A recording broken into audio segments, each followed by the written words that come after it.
আমরা একজনের কাছে বিচার চাই, তিনি কে? শওকত ভাই সহ আমি খুব মনে করছি পিন্টুকে আমি তো স্নেহ করতাম। এত বেশি নামাজি, এত বেশি ভদ্র ব্যবহারের মানুষ খুব কমই পাওয়া যায়। পিন্টুকে রাজশাহী কারাগারে নিয়ে পয়জন দিয়ে দুনিয়া থেকে বিদায় করেছে। চৌধুরী আলমের মতো লোককে গুম করে দেওয়া হয়েছে। ইলিয়াস আলী খান এক সিংহ পুরুষ, ইলিয়াস আলী ঢাকা ভার্সিটিতে আমরা একই সাথে পড়তাম, তিনি আমার সিনিয়র ছিলেন, তারও কোনো হদিস নেই। আমাদের মতিউর রহমান নিজামী, কাশেম আলী মিন্টু, আব্দুল কাদের মোল্লা, আলী হাসান মুজাহিদ, কামরুজ্জামান, এই সিংহ পুরুষদেরকে অন্যায়ভাবে তারা বিদায় করেছে। আমরা একজনের কাছে বিচার চাই, তিনি কে? আমার আগে কথা বলেছে সাইদুল ইসলাম সাহেব। চিল্লে বেগম, মানুষ চিল্লাতে দেখি, তুমি কেন? আলোচকরা বুঝে না, নিজেরা চিল্লেতে গলা ভেঙে দেবে। আমরা কম চিল্লাবো, আমার মানুষই তো আছে লক্ষ লক্ষ মানুষ, ওরা একটু হা করলেই তো অনেক আওয়াজ হয়ে যাবে। আল্লাহু আকবার বলেন। এত শ্রমিক আজকে এসেছে, আল্লাহ সব শ্রমিককে সাইয়েদনা বেলালের মতো জান্নাতবাসী করে দেন। এত কষ্ট করে এরা শ্রম দেয়, এদের পয়সা দেয় না শয়তানেরা। ওই যে এক দরবেশ পয়সা দেয় নাই, এখন কোথায়? ওর 60,000 শ্রমিক রাস্তা ব্লক করেছে। এদের 2 মাসের বেতন বাকি। কয় মাসে? 2 মাসের বেতন বাকি। এরপরে তো সন্তোষজনক বেতন দেয় না। যার বেশি পাওয়ার কথা সে পায় কম, যার পাওয়ার কথা কম সে পায় বেশি। যেগুলো শ্রম দেয় না, এসিতে বসে বসে হাওয়া খায় আর মাসে লাখ লাখ টাকা কামায়। আর শ্রমিক মাথা থেকে পায়ের তার পর্যন্ত ঘাম ঝরে, তার ন্যূনতম পয়সা দিয়ে শয়তানেরা দেয় না। বৈষম্য এক জায়গায় না, সবচেয়ে বড় বৈষম্য হলো শ্রমিকদের উপরে। এটা দূর করতে হবে। ইউনূস সাহেব আর কিছু পারেন আর না পারেন, শ্রমিকদের জন্য কিছু করার চেষ্টা করেন। জানি না কতদূর কি করবেন আপনি। এর মধ্যে উপদেশটা কিছু নিয়েছেন, এগুলো ছাগলও না বলদও না, গায়ও না বলদও না, নোংরা, নামাজ নাই, রোজা নাই, উচ্ছৃঙ্খল ছবি বানায়। এ সমস্ত বেয়াদবদেরকে কেন উপদেষ্টা বানান? কে পরামর্শ দেয় আপনাকে? পরামর্শ নেবেন যারা আন্দোলনে রক্ত দিয়েছে, তাদের থেকে পরামর্শ নিতে পারেন। আমরা বড় সন্ত্রাসকে তাড়িয়েছি, তোমাদেরকে তাড়াতে ফিরকিও লাগবে না। উল্টা পাল্টা উপদেষ্টা দিবে না। আমরা আল্লাহর দিকে তাকিয়ে ধৈর্য ধারণ করি, ঠিক কিনা? সাইদের সুন্দর কথা আল্লাহ আমাদেরকে আমল করার তৌফিক দান করেন। নুরুল আলম কথা বলেছেন, হাফেজ, আল্লাহ তার কথাকে আমল করার তৌফিক দান করেন। এটা আসছে কথা বলেছে, কোথায় গেছে? হ্যাঁ, সুফিয়ান সামনে আসো, দেখা করো। ইঞ্জিনিয়ার অলিউল্লাহ স্বপন, অলিউল্লাহ স্বপনের কাপড় টাকনোর উপরে থাকবে, টাকনোর নিচে যেন না যায়। একটা পরামর্শ দিয়ে দিলাম সবার জন্য, টাকনোর নিচে কাপড় যাওয়া কবিরা গুনাহ। যতক্ষণ থাকবে ততক্ষণ টাকনোটা জাহান্নামের আগুনে থাকবে। মা আসফালা মিনাল কাবাইন ফাহুয়া ফিন্নার, রাসূলের বুখারীর বর্ণনা। যেটা টাকনোর নিচে থাকবে সেটা কোথায় থাকবে? জাহান্নামের আগুনে থাকবে। অত্যন্ত কঠিন কথা। আজকের বিজ্ঞান বলছে একটা হরমোন আছে এই টাকনোর উপরে, যাদের পুরুষের এই টাকনো ফাঁকা থাকে তাদের প্রজনন ক্ষমতা কমে যায়, আর যাদের এটা আনকাবার থাকে তাদের এটা বলিষ্ঠ থাকে। এই জন্য বাংলাদেশের লোকদের কাবার ক্ষমতা, প্রডিউস ক্ষমতা বেশি না কম? বাংলাদেশের মানুষের সংখ্যা, বাচ্চার সংখ্যা, ছেলে মেয়ের সংখ্যা বেশি না কম? কেন? সবসময় টাকনোটা থাকে।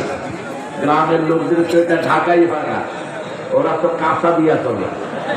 আপনারা দেন না, আপনারা ভালো পাচ্ছে। ওরা সবসময় আনকাবার রাখে, এটা মেয়েরা ঢেকে রাখবে। যে মেয়েরা টাকনো উজলা করবে ওরা হিংসা, ওরা মেয়ে না, ওরা শরীয়ত জানে না। ওদের একদম পায়ের তলা পর্যন্ত ভাঁজে থাকবে। এমনকি নামাজেও সবচেয়ে বেশি পর্দা করতে হবে কার সাথে? আল্লাহর সাথে। সবচেয়ে বেশি সয়রব করতে হবে কার সাথে? সবচেয়ে বেশি ভয় করতে হবে কার সাথে? সারা শরীর থেকে মায়েরা নামাজ পড়বে, তা না হলে তাদের নামাজ হবে না। আজকের আমাদের আরেকজন মেহমান এসেছেন, খন্দকার আলী হোসেন, সভাপতি কাশিমপুর জাতীয়তাবাদী দল। আমাদের জামাতের আমির আসছে নাকি? আল্লাহ কবুল করুন। হাজি সাহেবের মতো তুমি মাথায় দিচ্ছি, মাশাআল্লাহ। আমাদের আজকের সভাপতি হাজার হাজার আলেমের উস্তাদ, আমাদের ইমাম ও খতিব মাওলানা আব্দুল মান্নান হাফিজাহুল্লাহ।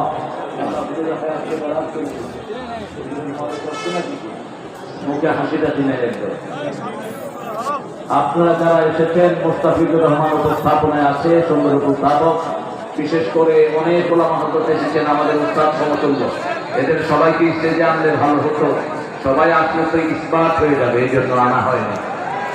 আমরা স্মার্ট থেকে বঞ্চিত থাকতে চাই। এখানে আপনারা এসেছেন আমাদের প্রিয় স্যাররা, প্রাইমারি হাই স্কুল কলেজ ইউনিভার্সিটির স্যার এসেছেন, খেতে খাওয়া মানুষ, যাদেরকে সবচেয়ে বেশি ভালোবাসেন রাহমাতাল লিল আলামিন। যারা হাত দিয়ে কামাই করে খায় এরা আল্লাহর ওলি হয়ে যায়, আর যারা বসে বসে খায় এরা আল্লাহর দুশমন। সব নবীরা পরিশ্রম করে খেতেন, আল্লাহ যেন নবীদের মতো পরিশ্রম করার তৌফিক আমাদেরকে দান করেন। এসেছেন আমার মায়েরা, আমার বোনেরা, হিন্দু সম্প্রদায়ের ভাই বোনেরা, যতজন এসেছেন আল্লাহ সবাইকে কোরআনের জন্য কবুল করুন। সবার জীবনের গুনাহগুলো মাফ করে দিন। যারা আমরা এসেছি আমরা যেন নিরাপদে বাড়ি ফিরে যেতে পারি, সেই তৌফিক আল্লাহ আমাদেরকে দান করুন। আমরা দোয়া করছি 5ই আগস্ট যারা জীবন দিয়েছে ওই ছেলেগুলোকে যেন আল্লাহ জান্নাতুল ফেরদাউস দান করে দেন। যারা অসুস্থ আল্লাহ তাদেরকে শাফা নসিব করে দেন, আর যারা এদের খুন ছড়িয়েছে আল্লাহ যেন তাদের সঠিক বিচারটা করে দেয়। তবে আমাদের নিরীহ কিছু পুলিশও মারা গিয়েছে, যারা অপশন ছিল না তাদের হাতে, যারা ওদের একেবারে উল্লঙ্গ হয়ে লেগেছে, এরকম কিছু বেয়াদব পুলিশ দিল কিনা, তারা আসতে পারবে না অফিসে, তারা তাদের লাইন ধরে চলে গেছে। কিন্তু যারা নিরীহ পুলিশ, এদের উপরে যেন আমরা কোনো অত্যাচার না করি। পুলিশগুলো আমাদের ভাই, আমাদের কি ভাই, এরা আমাদের জন্যই কাজ করে।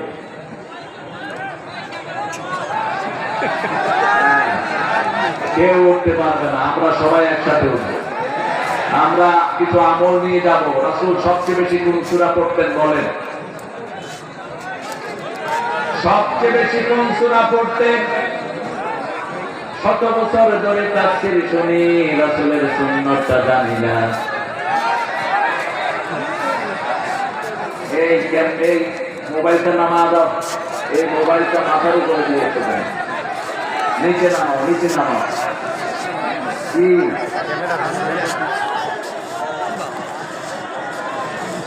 আরে কি দেখায়?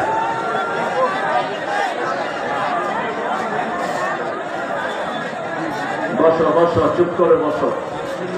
যেগুলো বসে আছে এগুলো বেশি ডিস্টার্ব করছে। তোমরা তো বসার জায়গা পেয়েছো, লক্ষ মানুষ তো দাঁড়ানো। আর কথা বলবো না প্রিয় ভাইরা।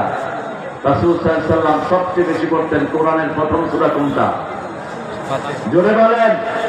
কোন সূরা ছাড়া নামাজ হয় না? কোন সূরা একবার পড়লে অর্ধেক কোরআনের সওয়াব হয়ে যায়? কোন সূরা পড়লে আল্লাহ নিজে কথা বলা শুরু করে দেয়? কোন সূরা পড়ে দোয়া করলে আল্লাহ কখনো ফিরায় না?